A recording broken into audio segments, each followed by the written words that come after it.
Բարև Հայր ջան, այսօր 2025 թվականի դեկտեմբերի 29-ն է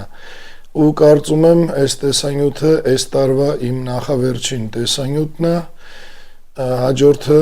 տարին կեզրափակենք ամանորյա պաշտոնական ուղերձով։ Իսկ այսօրվա տեսանյութից նպատակն ու իմաստը այն է, որ հիշում եք, 3 թե առաջի օրը խոստացա, որ երկուշաբթի օրը կամ 3 շաբթի, բայց չհամբերեցինք ու երկուշաբթի օրը երկրորդ հակադարձ դիմումները գնացին ՊԵԿ ու առողջապահության նախարարություն։ Հիմա կծանոթանանք այդ դիմումների բովանդակությանը, բայց մինչև այդ ուզում եմ նաև շատ նրբանկատ հետևորդներին ասել, ովքեր հիմա կհիշացնեն, բա Նարեկի հարցով ինչ եղավ։ Նարեկի հարցն էլ կբարձրացնենք, երբ ԱԱԾ-ի պատասխանել ստանանք։ Հիմա դուք գիտեք, որ շտապողականությամբ, թե չգիտեմ ոնց ամբովանդակ պատասխաններ տվեցին առողջապահության նախարարությունը, մեկ էլ ՊԵԿ-ը, ԱԱԾ-ի պատասխանին դեռ սպասում ենք։ ԱԱԾ-ի պատասխանն էլ կստանանք ու ըստ այդմ արդեն կզբաղվենք նրանով, որ հասկանանք ինչ գիտի Նարեկ Զեյնալյանը, Գրիգոր Լուսավորիչ բժշկական կենտրոնի տնօրենը, ինչը չգիտի, չգիտես ինչի, առողջապահության նախարարությունը կամ ՊԵԿ-ը կամ հələ տենանք ԱԱԾ-ն գիտի, թե չէ։ Մի խոսքով դրան էլ կանադառնանք հետո։ Հիմա հələ որ ծանոթացեք հակադարձ դիմումին, որ ուղղվել է ՊԵԿ-ին, որից հետո կխոսենք առողջապահության բուդկի մասին։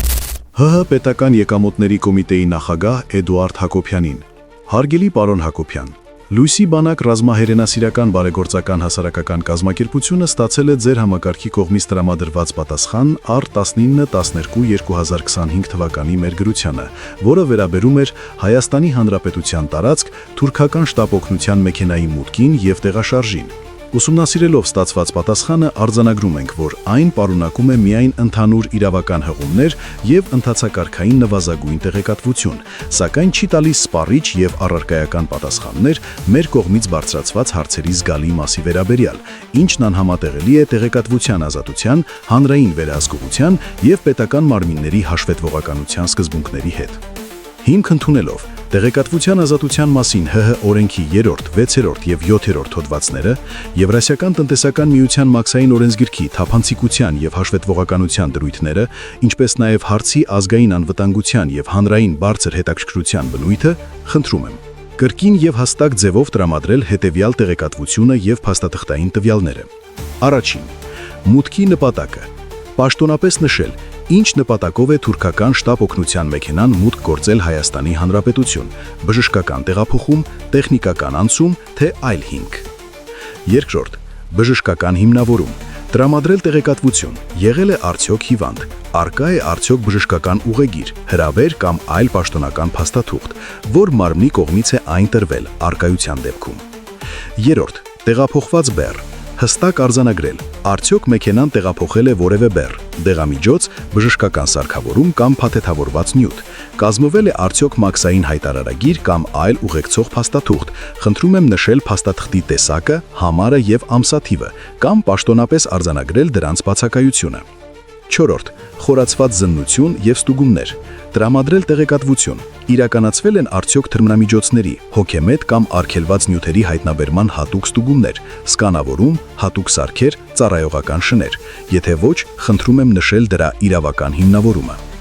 Հինգերորդ. ազգային անվտանգության համադրություն, նշել, իրականացվել է արդյոք ստուգում ՀՀ ԱԱԾ-ի հետ համատեղ կամ վերջինիս տեղեկացվածությամբ, եթե ոչ, ինչ իրավական հիմքով է բացառվել նման անհրաժեշտություն տվյալ դեպքում։ Եվ վեցերորդ. պատասխանատվության սահմանում, խնդրում եմ հստակ նշել, տվյալ գործընթացի որ փուլերի համար է պատասխանատու եղել ՊԵԿ-ը և որ հարցերի վերաբերյալ է այն պարտավոր տրամադրել տեղեկատվություն առանց հղում անելու այլ մարմինների ընդհանուր լիազորությունների։ Հաշվի առնելով, որ հարցը վերաբերում է Հայաստանի Հանրապետության սահմանների անվտանգության, հանրային վստահության և պետական կառավարման որակին, խնդրում ենք տրամադրել սպառիչ, հստակ և փաստարկված պատասխաններ, ներառյալ առկա փաստաթղթերի պատճենները կամ դրանց բացակայության պաշտոնական արձանագրումը։ Տեղեկացնում ենք, որ ստացված պատասխանների բովանդակությունը ենթակա է հանրային իրազեկման օրենքով սահմանված կարգով։ Հարգանքով Լույսի բանակ ՌԲՀԿ նախագահ Կարեն Արայան։ Կարծում եմ ՊԵԿ-ից այս հակադարձ դիմումի պատասխանը կստանանք արդեն հաջորդ տարի 2026-ի սկզբին, առողջապահությանն էլ նույնը։ Ու մինչև անդրադառնալը առողջապահության նախարարություն ուղղված հակադարձ դիմումին, ուզում եմ հորդորել, քանի որ գիտեմ, որ անգամ սենց եք հետևում, այս անգամ չփորձեք այն նույն ձկավարի խաղերով պատասխան տալ, որովհետև ոնց որ դիմումի մեջ է ասված, տենց էլ հիմա հանրային հայտարարում եմ ձեզ, որ մի ստիպեք, որ դատական ատյաններով պահանջենք ձեզանից օրինաչափ, իրավաչափ ու նախարարություն հասկացողությանը համապատասխան ստանալուն։ Դուք ձեր կամքով հիմնվեք ձեր գիտելիքների, դիմեք, եթե ուզում եք մենք ձեզ իրավաբան տանք։ Ընդհանրապես մի հատ հասկացեք ինչ պատասխան պետքա տաք, մենք ձեզ կօգնենք այդ պատասխանի բովանդակությունը ներածելու համար։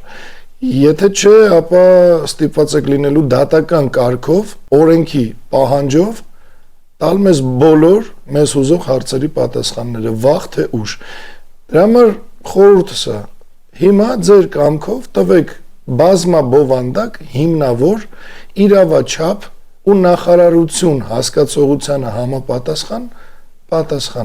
Հիմա մենք նայեք նաև ինչ ենք ուղարկել որպես հակադարձ դիմում առողջապահության նախարարությանը ու շարունակենք։ Հայաստանի Հանրապետության առողջապահության նախարար տիկին Անահիտ Ավանեսյանին երկրորդ իրավական հստակեցված հակադարձ դիմում իլրումն 18-12-2025 թվականի և 19-12-2025 թվականի դիմումների և դրանց ի պատասխան ստացված գրության։ Հարգելի տիկին Ավանեսյան, Լույսի բանակ ռազմահայրենասիրական բարեգործական հասարակական կազմակերպությունը ի պատասխան ՀՀ առողջապահության նախարարության կողմից ներկայացված գրությանը, որով հայտարարվել է, թե նախարարությունում դիմումներում բարձրացված հարցադրումների վերաբերյալ տեղեկատվություն առկա չէ, հայտնում է հետևյալը. Ստացված պատասխանը չի կարող համարվել բավարար, իրավաչափ և համարժեք Հայաստանի Հանրապետության առողջապահության նախարարության սահմանադրական, օրենսդրական և վարչաիրավական լիազորություններին, քանի որ ձեր կողմից կիրառված տեղեկատվություն առկա չէ ձևակերպումը հակասում է ՀՀ առողջապահության նախարարության որպես ոլորտի լիազորված պետական մարմնի գործառույթներին։ Հայաստանի Հանրապետության տարածքում օտար պետության բժշկական մեքենայի մուտքն ու հիվանդի ընդունումը ՀՀ բժշկական կազմակերպությունում օբյեկտիվորեն ենթադրում են նախարարության առնվազն տեղեկատվացություն, համակարգում կամ վերահսկողություն։ Տեղեկատվության բացակայության հայտարարումը վկայում է կամ վերահսկողության բացակայության, կամ տեղեկատվության թաքցման մասին, որոնք երկուսն էլ իրավաչափ չեն։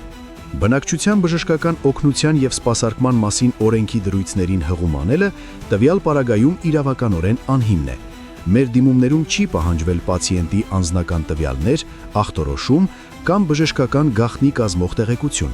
Պահանջվել է բացառապես վարչաիրավական և ինստիտուցիոնալ բնույթի տեղեկատվություն, մուտքի իրավական հիմքերի, պատասխանատու մարմինների,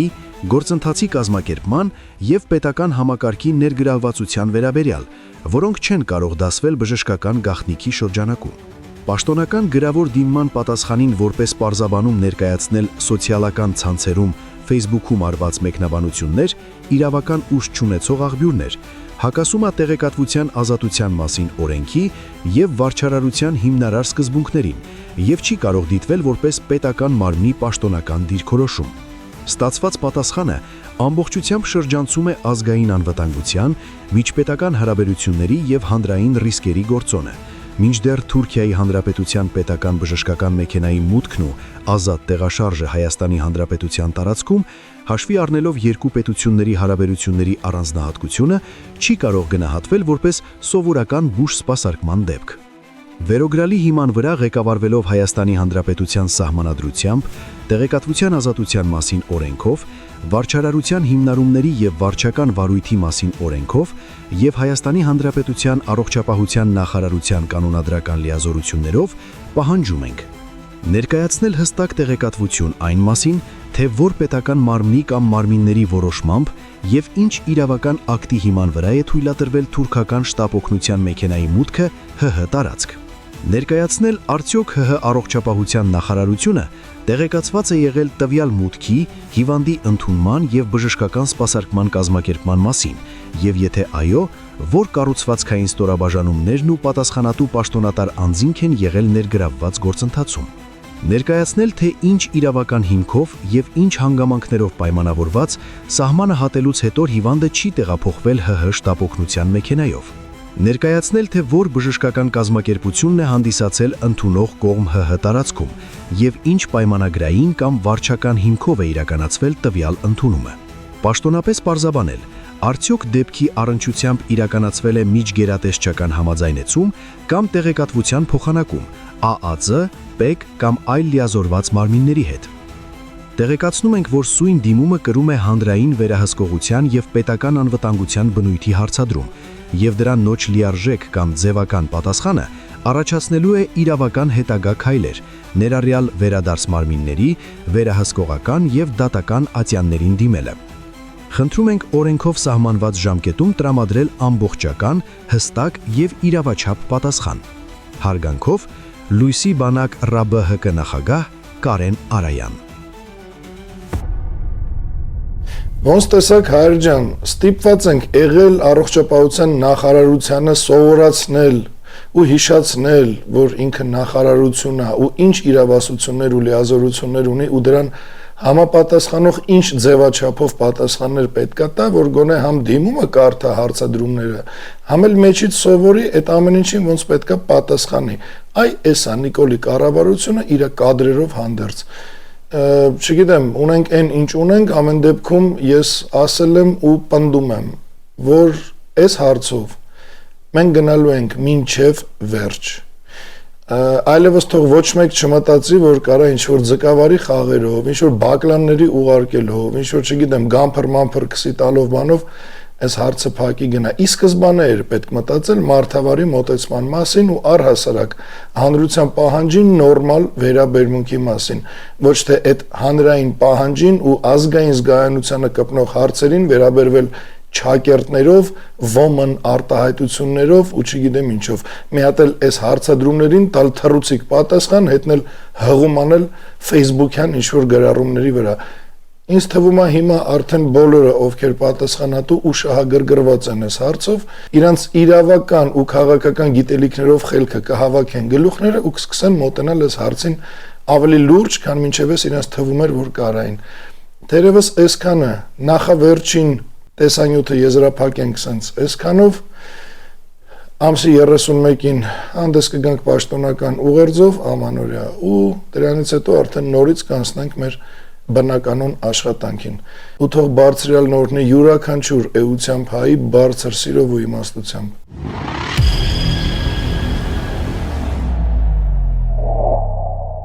Սիրելի հայրենակիցներ, հետևեք մեզ հետևյալ հարթակներում. Telegram, Լույսի բանակի պաշտոնական եւ Կարեն Արայանի անձնական ալիքներին, YouTube, Լույսի բանակի լրատվական եւ Կարեն Արայանի պաշտոնական ալիքներին, Լույսի բանակի գործունեությանը, Սիրուս ջոկատներին եւ վերածննդի շարժմանը ֆինանսապես աջակցելու համար Իդրամ, ID Bank, Ineco Bank, Sberbank եւ PayPal։ Շնորհակալ ենք բոլոր մեր գաղափարակիցներին եւ աջակիցներին։ Բարձրալ նորհնի յուրաքանչյուրիդ։